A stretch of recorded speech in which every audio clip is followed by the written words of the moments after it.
All right, boys and girls. Rear turbo removal. There's a rear turbo. We have your friendly neighborhood Adam Moore up top side. Thank you for the help. But for those of you wondering about the Ford Explorer, has the subframe is about an inch. We got these spacer blocks right there. So what's nice about it is you don't need to loosen the subframe to get the turbo down. It just fits right through here. So,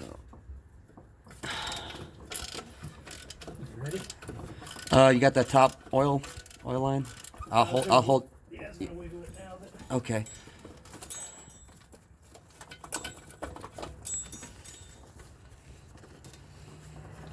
Let me know what you need me to do down here. I'm gonna loosen this up, and then I'm gonna wiggle that oil line as it comes down. Okay.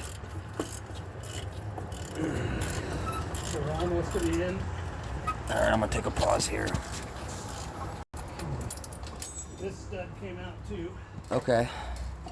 Oh. Watch out for the coolant leaking. Any luck on that? You want to use one of those upholstery pry? So I'm holding the turbo, but I'm letting you do your thing. Man, there's no other clips in there. You're sure? I'm just trying to think. You know what? There's got to be like fuel line clips in there. Okay, hold on. All right. We're loosening up the. Let me know when it's off.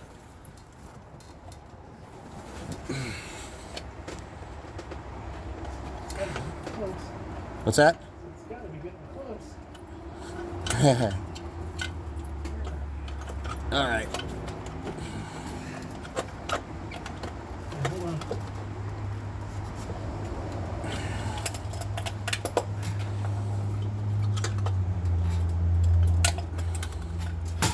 This is where having somebody topside helps out.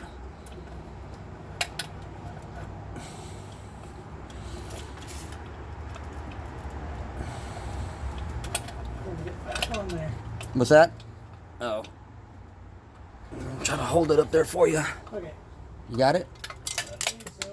Oh, yep, it fell out. We got it off. Okay. All right, we're ready to pull it out? No. Oh.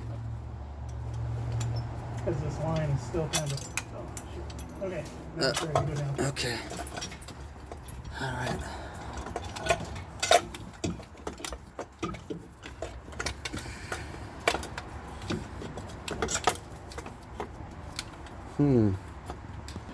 Oh, essentially, hold on, let me see that. All right, we essentially had to see if I can do this with one hand. Spin it and bring it down. Not a good video. Like that, and feed it out this way. So you're gonna feed the turbine in first, and then stuff it up in there. Feed the turbine end up with the output of the compressor here. Feed it up in there, kind of go like this, and then bring it up like that. It's kind of what we had to do a little bit.